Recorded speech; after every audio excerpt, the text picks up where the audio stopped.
Hi, everybody. I am Lavina from Children First. I'm a developmental psychologist, and I'm seeing a lot of you have started joining. Welcome to our series of live series where we're going to start talking about how early childhood is changing in the pandemic. And I'm going to have Dr. Kavita shortly join us in this chat. So yeah, maybe a few more minutes and I'm going to have her and me chat you about our today's topic, which is rethinking developmental milestones in the pandemic and how the pandemic has impacted our children today. So maybe I think and accepted Dr. Kavita's request.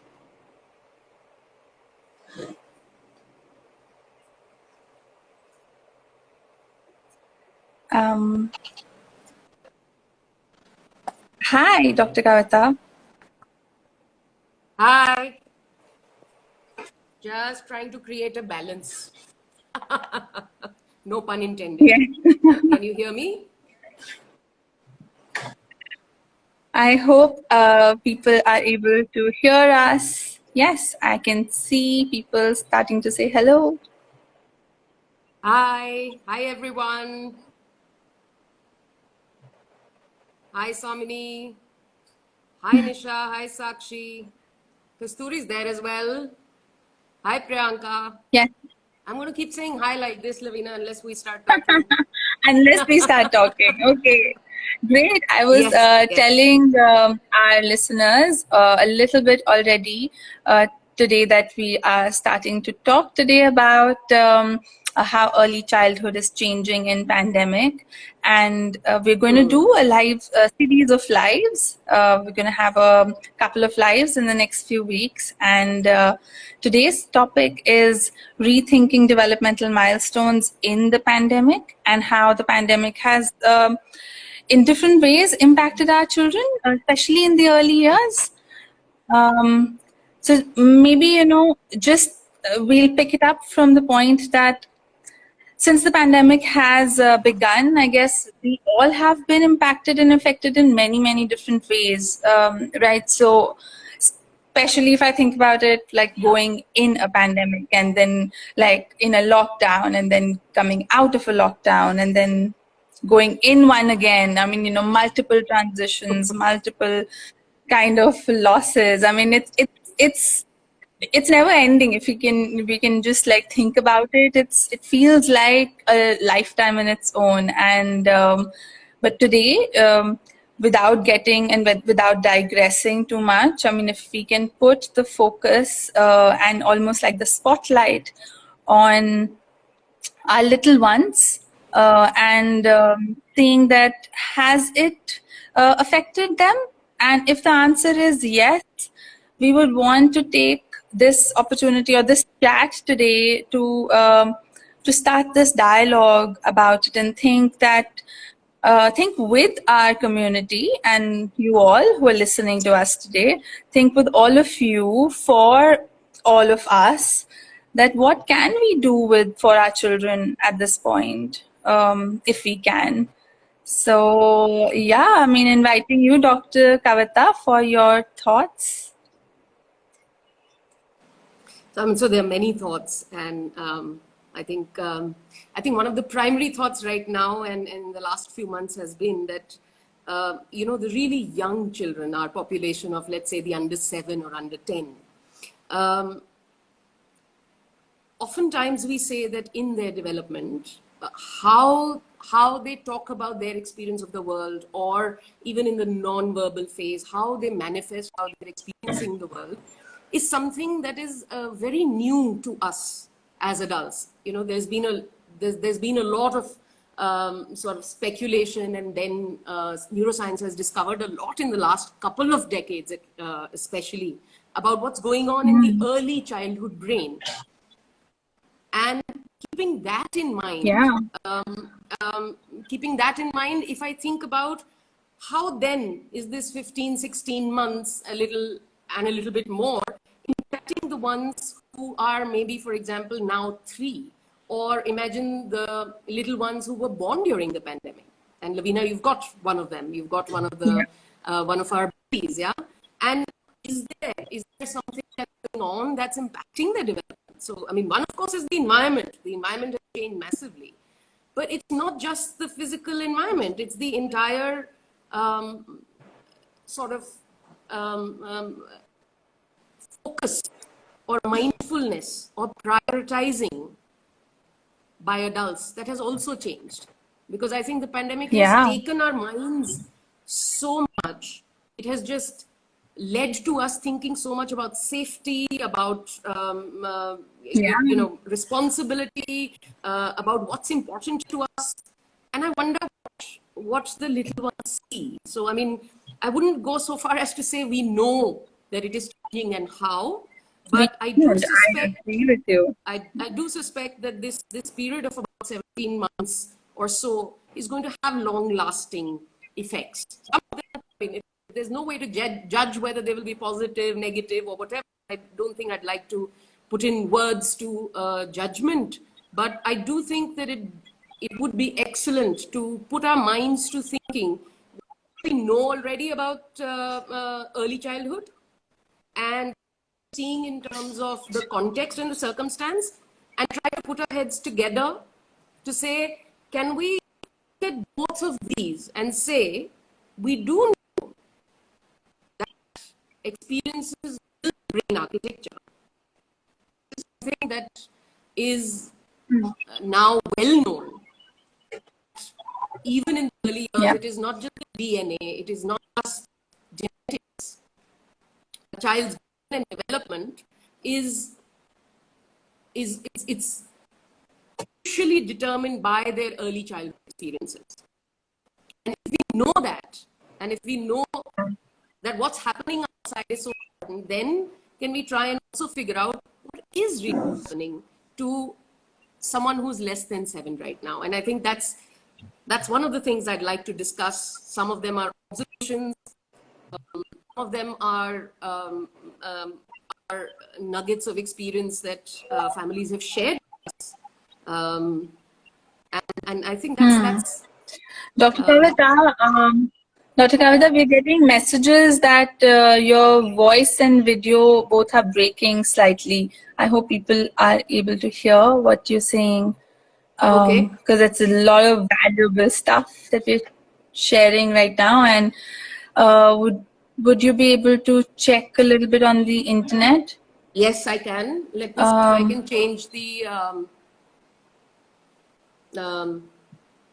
network. Give me 10 seconds. Sure. Okay. Yes. I mean, till then, maybe, I mean, I'll share my thoughts on what Dr. Kavita just said. I mean, a few of my, while you were just sharing this, I was actually thinking about the fact that how at Children First, our developmental center, one of the key principles that we base our entire work on is the early plasticity, and how a baby brain develops, and how early this firing and wiring is happening, and at such a rapid speed, right? And making that time the critical time of just foundations and for understanding the environment. I mean, there is so much that the child is getting in terms of opportunities, be it sensorial, be it social, emotional.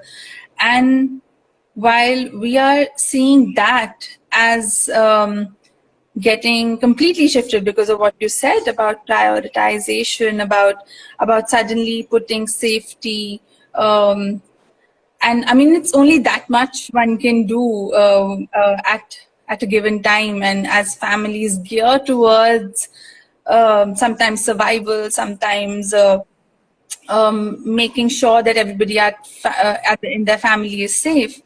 how are we making use of this early, critical time and early years, and how are we responding to our children, and what are they taking in? I mean, I think if Dr. Kavita, should we check on your audio to maybe hear Yes, from you yes. that what it may mean? Yes. Yes, if you can hear me, But, and many people in this thing are saying that they can hear even if they can't see my face, and I think it's all right even if you don't see my face very much, okay, yeah, as long as you can hear that's what I'm saying. Yeah. So okay. Yeah, yeah. So I think that one of the things that I find very important to point out is that there are certain sections of the population which are facing the pandemic in an almost invisible way. Yeah, where there are people whom we talk about a lot. There, what's happening to people who are losing jobs, what's happening to people who are healthcare workers. We talk about portions of our population, but what I find missing sometimes is that the under 7 population doesn't have a voice or a forum for themselves. So who's going to sure. advocate or be mindful of what's going on there? And I think it's one of the most important things that I think of, that 10 years from now, 20 years from now, we will understand, when they start telling us what the memories are that have been created, what were their experiences Yeah, that were being built at this time. Because we do know that early yeah, years are the foundation years. So I think when absolutely.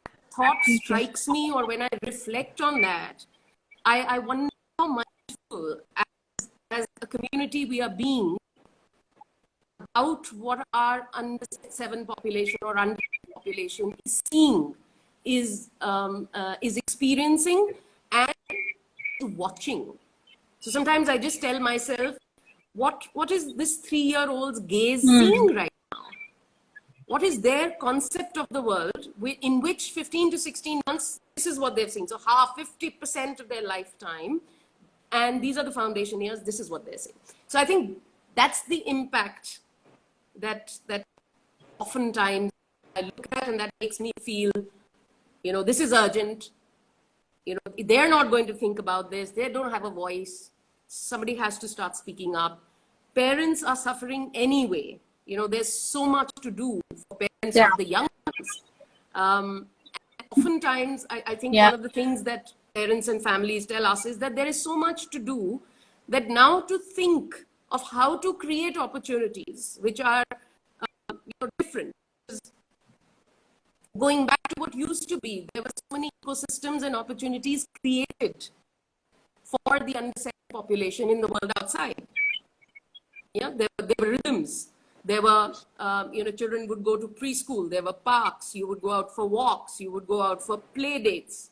Wherever, I mean, in the urban or the semi-urban population, you'd go out and meet your friends. Every evening, children would go out. And we know that in this age group, movement and the sensory systems are getting built. And this is one of the fundamental early years building blocks. And if we are saying that those opportunities right now are not there because that ecosystem has changed, if the ecosystem has changed and the opportunities are not there, however the brain is building, it's not as if the brain is going to stop building. It's not as if the child is stopping to develop. And we know these are the most neuroplastic years. This is the time that development is fastest. The connections and neural circuits are being made at the fastest pace ever. So the question is not what are they missing out on. To me, the question is how and what is going into their development right now. And instead of focusing on this is what they are deprived of, we used to have those ecosystems and we don't have them now. I do think mindfully, if we start putting our attention to what are they seeing really, what is their experience right now, what we might find answers of what do we need to do to make it a more wholesome experience. That's where really the thought of this Yeah. series started. Yeah. I mean, listening to you again, I think I'm holding on to this thing that you just said, that, it's not just about what they are missing out on, what they are actually connecting to. What are they doing? What are they watching? What are they listening to? What are they um, uh, doing with the entire household? Even looking at their parents and family members prioritizing certain things over certain things. I mean, it is what is building their brain. You said something so valid. The brains are not stopping. I mean, they are constantly being made. They are at their fastest in terms of getting firing and wiring. And I think this is also taking me to a thought of, I think this will be good for our listeners to hear, that what are and how are the families that we work with currently? I think maybe we can share a little bit about that. How are they reporting this time? And uh, if they are reporting some of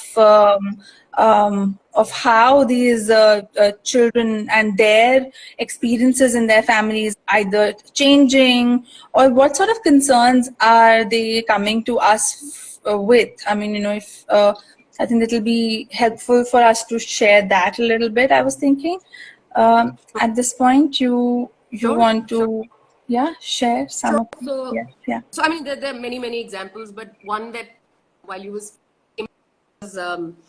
I mean, we used to wonder right in the beginning when we explained Corona to the little ones, what they really understand what a virus is, and Corona is coming, stay indoors. So I still remember somebody sharing with me the example of this little girl who went and closed the gate, the outer gate, and the kundi from outside. And her mother asked that, "Bache, why are you doing this?" "Because Corona is coming. I don't want to let it enter, so I'm closing the gates." So I thought that was such a beautiful expression of what this child is telling us, that they have understood that something in the outside can come inside, because that's their concept of why you can't go out. And I was like, oh, this is what she's understanding about what the virus is and why we are staying indoors. That it is a whatever in her mind. So there are so many different experiences that families have shared with us, and some of them are beautiful in the sense that what has happened with some families is that they are spending a lot more time within the house, especially dads, if they've been working, and children usually see them going away and then coming back in the evening, and time as a family is usually in the evenings, or if both parents are working, especially in some urban centers. And many of the parents have started working from home. So one of the beautiful things that many families are reporting is actually that children really are thriving in the connect of the family. The fact that everybody is together during mealtime, talking to each other, they get to see a lot more of dad, they get to see a lot more of mom. So those are some of the really beautiful bits. Of course, it has its pros and cons, and some families struggle because it's also very difficult to explain to the age group because there's no physical boundary within the home. So, I mean, many families share that when, one of the things that the little ones learn is bye-bye, mama going to office, papa going to office. And the physical boundary of they have left. And now when they come back, the joy on the child's face, probably no idea what goes on in office. So their concept of office is just that, dad leaves and dad comes back. On the other hand, what's happening in the pandemic is very different. Dad just goes into one of the rooms. Mom just goes in one of the rooms and closes themselves. And you can hear them inside. Now, how does this child make a boundary at that age? And that has been extremely difficult sometimes for parents to achieve. So I think so many different things are happening that to describe each one is very difficult. But let me say that I'm going to out two themes that seem to be emerging in quite a few little ones, and maybe talk a little bit about those. So one thing that we have come across many families, many little ones, is that their sensory motor environment. So children need a lot of movement and what is called as a multisensory environment. So our body and our senses, just to explain this, receives through all our senses at the same time. What is extremely important is how these senses receive the stimuli, integrate with each other, and then a response occurs. So you process the stimuli together in a multi-sensory environment.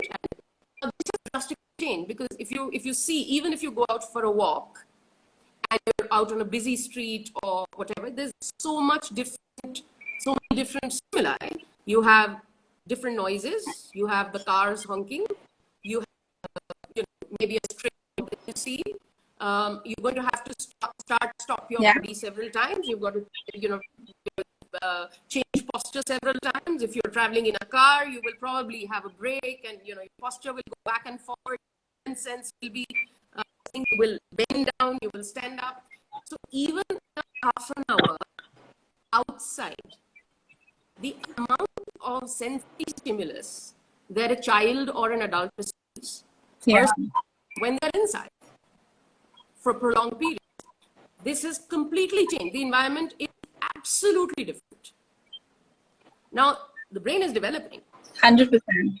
And even for adults, the overall arousal levels are very different. So you get fatigued much quicker because your senses are not, your arousal is not alert because you need to be as alert. You're in a comfortable space. You don't have to be alert for safety. And children also don't need to be alert for safety. If we start looking at it from this lens and start seeing what's going on in the developmental parts of the child, there are probably certain parts which are not being fired very much. Naturally. Just out of stimulus and exposure. And I think that the number of cues in the multisensory environment is definitely something that I would say is something that's very different for children right now in the last 6 months. I would say for adults as well, but I'm specifically saying children because this is also that they are building these circuits. So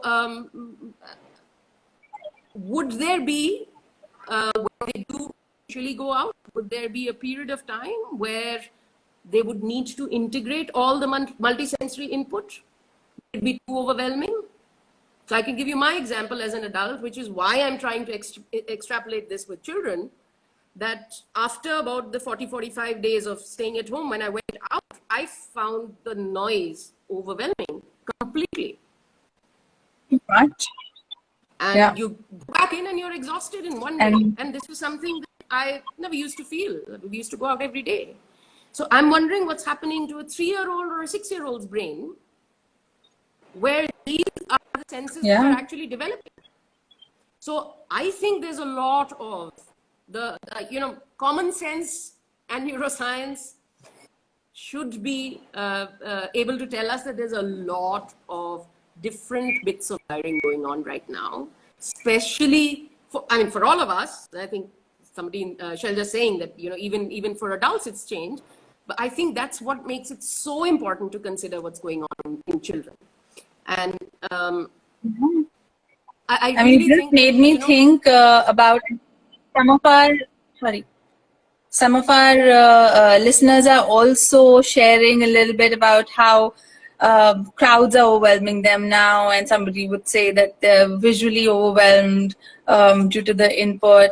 Another one is sharing with us that how they truly feel that they prefer to be on their own. In fact, I always considered myself as a massive extrovert who would just be okay managing multiple conversations. And even at work, the fact that I really miss working with my team and getting all that input constantly. But I just realized that every now and then, now that I have to sometimes navigate conversations or interactions which involve more than 3 or 4 people at one point, I suddenly am finding myself less productive. And if, as you said, if this all people who are sharing with us, they're feeling as adults that so much of pathways rewiring is happening for us, I can't even begin to wonder what it must be for children. And if we don't recalibrate our expectation Absolutely. from these babies right after the pandemic, I mean, if let's say again another, the lockdown gets eased out and they're expected to go back to school and other systems which are off that rigmarole, I wonder, I mean, how is it going to be for their emotional, like how are they going to take that, and how is it going to be, what sort of bandwidth are we working on? Absolutely. And I think that's the urgency that I find that we as adults who are, we need to start attention to this. This is the silent part of our population, but this is the years. These are the children that we have to be mindful of. And I think I'd just like to make one more point about this, that, as adults, there's certain wiring that has happened already. But for children of the age that we are talking about, this is what the norm is. A 3-year-old has only seen socialization of 4 people. So they cannot even fathom what a school would look like or a preschool experience might be. And if our expectation is, like you said, that once things open, children should just start going to school, it is time to recalibrate. And one of the things that we often have said, mental health professionals, and I think ad nauseum during intervention or to in parenting, or we talk about consistency. We talk about how children in the coming years need consistency. Or the world is not consistent right now. There is no way that we have been able to provide or are going to be able to provide consistency. So I think it bears some thought about what could consistency look like. And I think it's very important for us to start rethinking what's our expectation in terms of milestones and achievements from our children, especially in the next whatever, 5 to 10 years, I would say, not just now. Yeah. So I was also saying that one was the multisensory. Yes. So I think picking up one point that you just said, I think, it is definitely the time to learn from our children. I mean, they will be telling us a lot of what will, it's time to take notes, I guess, for all of us working with children, and time for all the communities working with children. It's time to see. And I also thought I'll just add one little thing to this while with the families. As you said, that how are they reporting, how are they sharing that, yes, there are lots of positives. And some of our listeners also wrote here that how they are seeing that children in the area of self-reliance, and they're able to navigate so many things at home on their own. But they're constantly, I also read questions around how people would like to think about how kids can navigate anxiety and fears during the pandemic, and how these memories seems to be staying with them. They're not leaving. Even, yes, there are examples that people are giving of resilience, but their comments around fears and anxiety. And I would share that a lot of families are surely sharing with us, and anxiety in very, very early years. And in a very profound and sometimes acute way, that they are experiencing and manifesting in ways that it almost feels exaggerated for the adults in the family. And they are definitely talking to us now more about, is this normal? Is it okay? Is it something that, is it something that they should be working for or working towards? So some thoughts on that, Dr. Kavita? Can you just repeat what exactly you thoughts on? So I was saying that there are the anxiety, yes, anxiety, that very little ones are sharing anxiety and fears. And I have been also sharing with you about my little 1-year-old, about how anxious he gets every time he has to meet any new person, even though, yes, we kept talking about more exposure and we're trying that out. But it's so pronounced, so big in terms of feeling, and feels like a little baby experiencing very big feelings. So yeah, maybe, yeah, some thoughts on that is what I was inviting. So I would say, I mean, it's a big topic, but I'd like to say 2-3 different things. That anxiety can we call it anxiety, but it can manifest differently in the early years. Yeah, so any big feeling of overwhelm, yeah, so can be anxiety. Their body can show anxiety. Big meltdown or tantrum can be anxiety. Not being able to do what they were doing can be anxiety. Biorhythm change, the sleep cycle changing, or not being able to eat, change in the way that they're eating foods over there. So one of the biggest things to understand for parents, teachers, and anybody working with children as well is to understand that we need to observe and attune. And no child of that age is going to come up and tell us, I'm anxious. So the first thing is to observe and attune to children, to be able to figure out what it is that's happening in them. Because anxiety can look very, very different, because interpretation has happened very differently. So I would say observe, attune with the children. Number 2, provide modes of communication where you're the listener.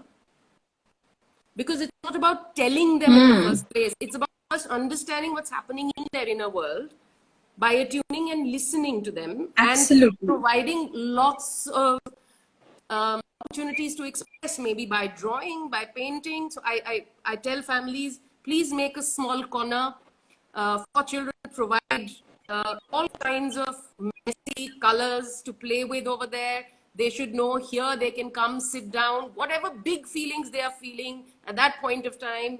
They need to draw, they need to do anything with the colors. It's not about what they're drawing.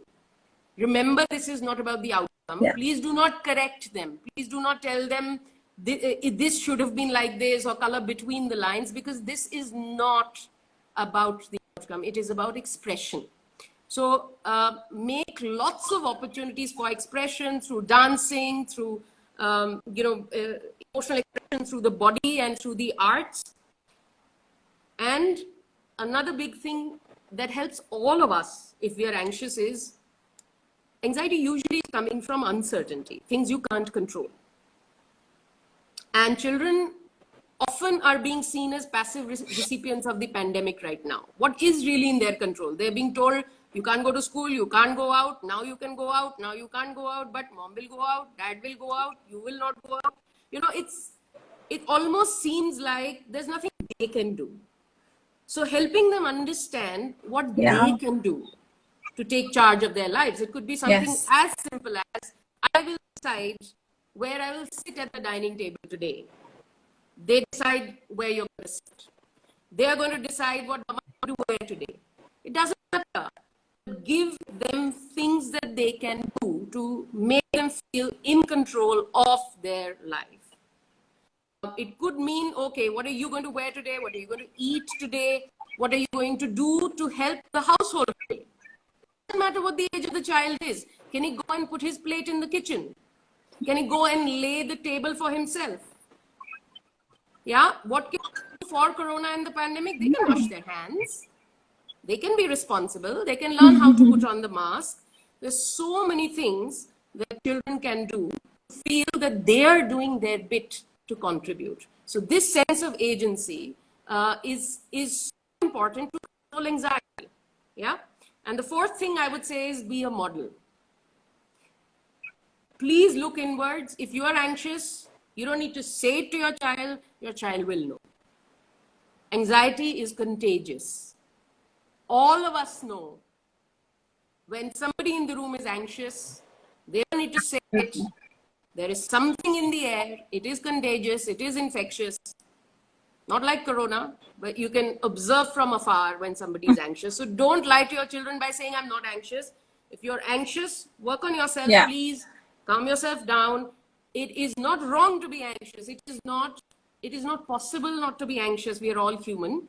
But if a child is able to see anxiety can be soothed, there are ways of, if the anxiety is big, the feeling is big, but here, mom does this, dad does that, and they can bring it down. It's transient and it's something that we can do something about. So make a calming corner where you also, so, okay, I'm feeling a little bit overwhelmed right now. Here's my calming corner. I'm going to do something for 15 minutes. Show your child that you can then come back and be calm. So be a model. And I think that really works very well with children. Parents and elders in the house are usually people that children look up to at this age and can learn a lot from. Even, and not what you say, but what you do is very, very important. That's so helpful. Yes. I mean, and I loved it when you said anxiety is transient. I mean, it can be soothed down. And the fact that it's not bad to be anxious. I mean, we all are experiencing it. And if I think even little babies, I mean, if you are little babies, early years, I mean, I'm just seeing this with the families that I'm working with every day. Just the fact that when we as a team reach that point where we say that it's okay for our kids to be angry at the fact that they're not being able to be going to the park, and can we all sanction that anger and not think about that as an action, but that as they're feeling the anger, and then at least allowing that anger, and then the number 2 step comes in: how can we allow that anger and what can we express it through, comes later, and we are able to come up with creative ideas. But I think the first step is just about, I also get angry and you also get angry, and it's okay to be upset or anxious or in discomfort. And yeah, I'm also thinking about some of the questions that we were having in our conversation, where people are asking that there is so much screen time, even for the very little ones in early years right now.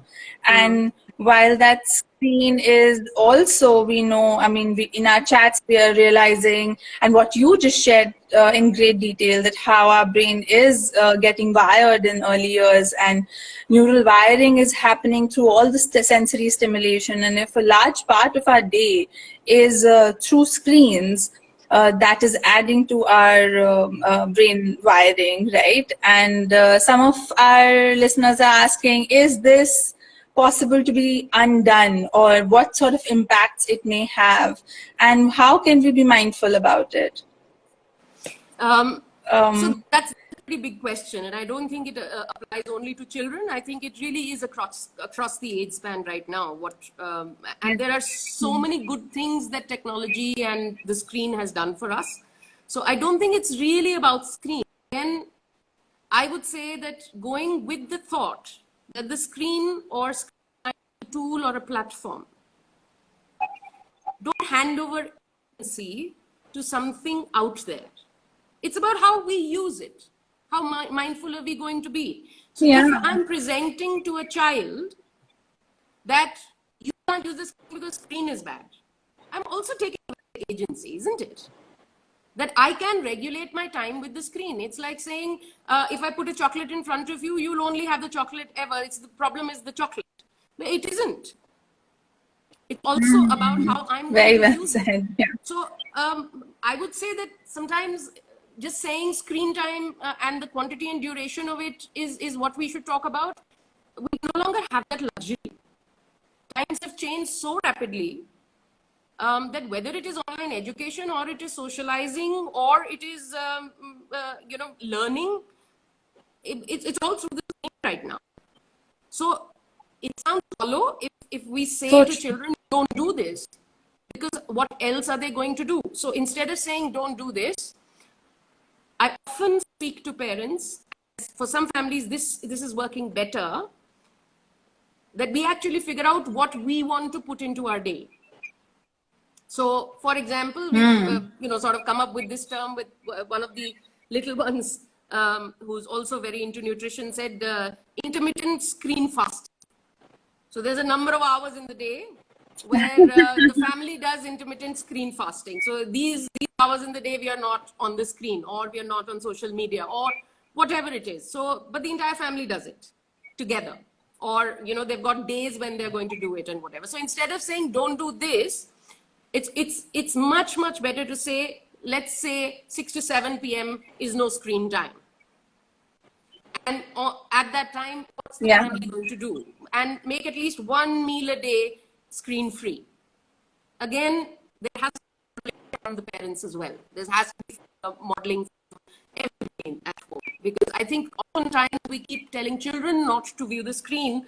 I often tell parents, why don't we do an experiment and see how long you were spending on the screen? Because I did the experiment for myself and realized with horror that I'd probably be called till I started sort of working on it. The other bit about screen time that I'd like to talk about, which I found as a framework very helpful, is to look at beyond duration. Because right now it's going to be very difficult to control duration of screen time. Yeah, because your video calling is through that, your education is through that, your connections are through that, your entertainment and gaming is through that, and then there is scrolling and TV and all of that. So look at content and look at co-viewing besides duration. Yeah. So by content, I mean, what is it that the person is doing? What is it that the child is doing? Could it be something nice? So for example, looking at a baking class, or looking at a yoga instructor teaching you yoga and you are doing yoga, is very different from sitting and watching something which is scrolling, or sitting and watching a program which is just a passive receiving. So look at the content. Don't go by only the duration. And the third thing that I talked about is co-viewing. So it's more about, can we sit down and watch something together? Is there a buddy who's doing something together, or can mom and daughter sit down and watch something together and exchange something? Because it's a very different experience when you're watching something together. It is not necessarily just screen time happening at that point in time, because there are lots of things that are happening, including socialization and social skills and social perspective and social cueing and so many different things. So I would say there are many different things that we will learn about screen time later. And I was seeing that Ahan and Neha were having a conversation in the comments about, hopefully, can the addiction be undone? I think time will tell. I do think that there will be a subset which will struggle. But I do think that there is a large percentage of children out there who are doing more screen time because there's nothing else to do, and young brains need stimulation.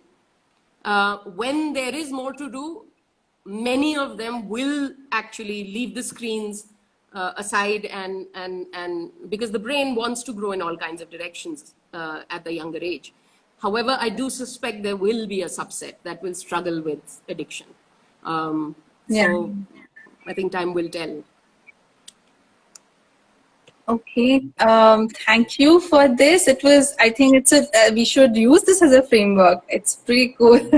And I'm now actually also thinking, I mean, we've been chatting for a long time, and I think our viewers should also know that we are collating some of these ideas and these thoughts about how we can be more mindful of this time we are spending at home, and especially for the early years. Are there things that we can be mindful about? Are there things that we can look at in terms of red flags or basic assessment that we can do in regards to, okay, we are seeing these signs. We are making these documents around some a sort of an activity bank that we can do with our children, and a basic home assessment, and we're going to make sure it's available to anybody who's following us through link in bio of our Children First India page, and also it'll be available on our website in the resources section. We have our blog, and anybody who'd like to read and understand more can log into our website and find out this information. We will actually in the coming weeks be making more and more resources and be adding in the resource bank, and we welcome you all to read, spread, try and get as many people to share this with each other, because I think it is the time that we are learning from our children, our families, of just what we started talking about, how we're going to recalibrate these interaction, or how we're going to use these data points that we are getting from our young kids and families.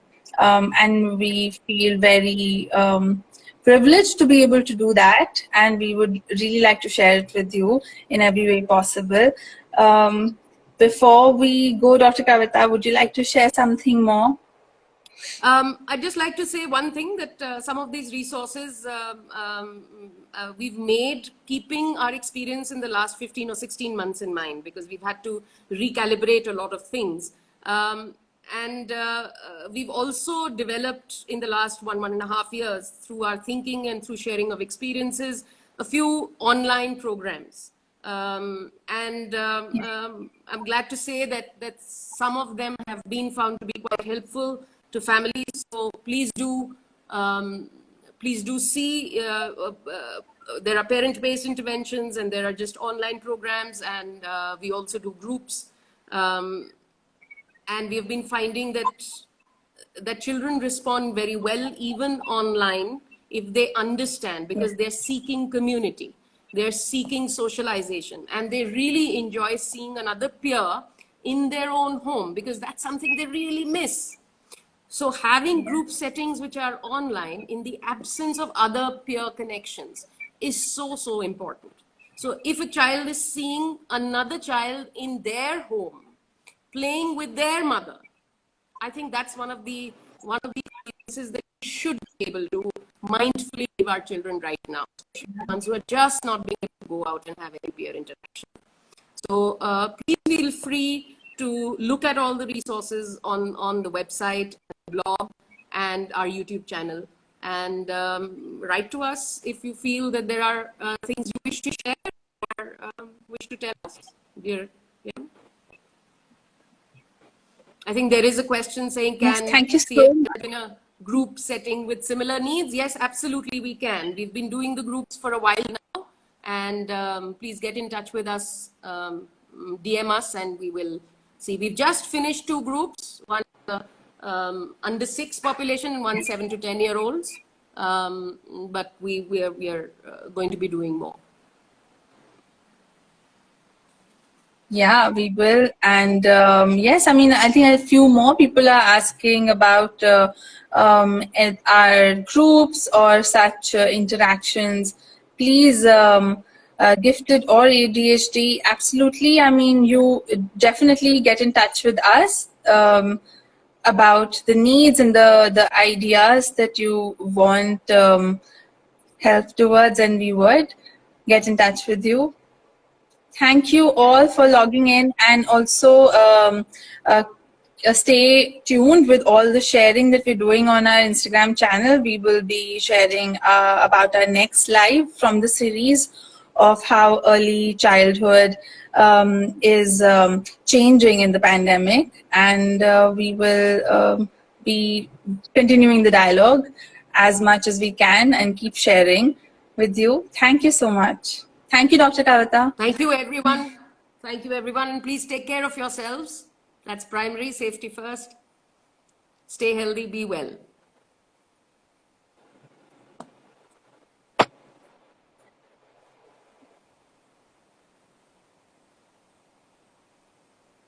I am going to